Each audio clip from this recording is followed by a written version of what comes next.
absolutely agree with Councillor Chandler and others that we do know that we have to do something about the bridge. There are issues that have to be addressed. But I don't know, on the basis of the information we've had, that we must build a new bridge. And with respect, colleagues, you don't know either. We got a report back in April that showed a couple of options. In my view, each of them had advantages and disadvantages. The council chose to advance only one of those options to further work. I felt that was a mistake. But what I would ask you to do is cast your mind to the degree to which the new bridge option evolved between that preliminary report and the final report. We saw that in the preliminary report, we saw rough sketches of conceptual bridges that bore very little resemblance to the refined, detailed design drawings that we saw later on. I would suggest, and certainly I think that the information that our private citizens have brought forward to us, and that I can glean just by going on the internet, that there is a lot that we do not know, and we chose not to learn about refurbishing bridges. And certainly I was struck most forcibly by the comment on the U.S. bridge expert who was brought in that said, when he said that if there is an option to repair as cheaply as you can replace, then you always choose to repair. Even our own experts agree that repair is cheaper than replacement. And I think that if we had chosen to do what I would suggest we should do now, which is to follow up on the information that's been given to us, to really explore some of those options about refurbishment. What are the technologies for removing pack rust? What are the finishes that we would put on the bridge? What are the ways that we could repair the machinery? Is it truly necessary to strengthen the bridge as much as has been suggested we have to in order to maintain life safety? Even questions we haven't thought of asking, such as, who would we be hiring if we went ahead with refurbishment? Would that be local people working?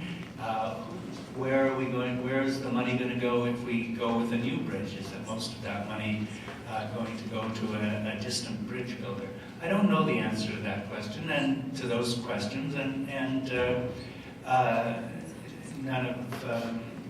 nobody else on council does either.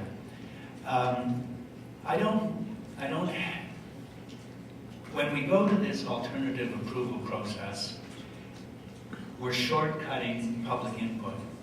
And if we're going to do that, I think we carry a level of responsibility to the public to provide them with information on both sides of the issue. And that we have signally failed to do, and there's no prospect, in my view, that we're going to repair that omission.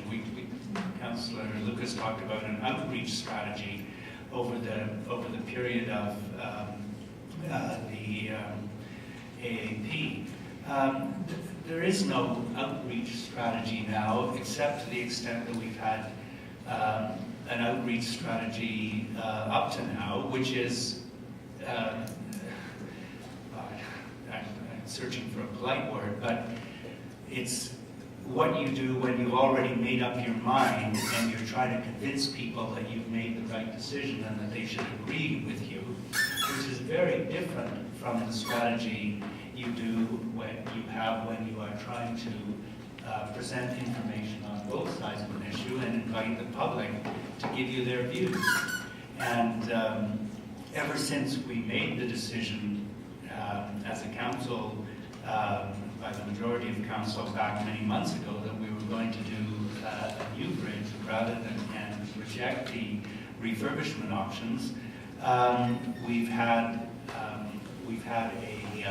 a partial outreach process, and the public, I think, would quite rightly view any information we bring forward as being tainted, in the sense that we are asking our staff and our consultants to bring forward information that supports the view that we have taken already, as opposed to give us information on both sides of the issue, and let's go out and see if there are people on both sides of the issue who can help us. That is not only imaginative bridge designers who we have enlisted, but also imaginative bridge repairers whose primary interests are saving money and maintaining the heritage structure that we have. I don't think we know enough about these bridges. I don't even think we know about enough about the benefits that we've been talked about in terms of traffic. A few minutes ago, we were talking about Bay Street, and we were trying to talk about how we could make Bay Street work as a two-lane street either way. The fundamental driver of this new bridge is starting with the assumption that it has to be a three-lane bridge. It has to have two lanes going in one direction and one lane in the other direction. I would suggest if we were really interested in refurbishment options, one of the things we might do is spend $50 on a bunch of traffic cones and do what they did in Vancouver and close off one of the lanes of the bridge in the evening, and have two traffic lanes, and see if that third traffic lane could in fact be used for the galloping loose and pedestrian and bicycle traffic without resulting in a catastrophe. I would suggest that the cost of that kind of experimentation would be pretty low. If the answer was, well, it actually does work after a little while, people adjust, then we would know that we could in fact maintain the rail crossing and have a lane available for bicycles and pedestrians. We talked about the cost implications of delay, the idea that interest rates are going up. I don't know whether that's true or not. If I did know, after the meeting I would be getting into my 737 with my family, my bodyguards, my personal staff, my tutors, and flying down to my ranch in Patagonia for the weekend.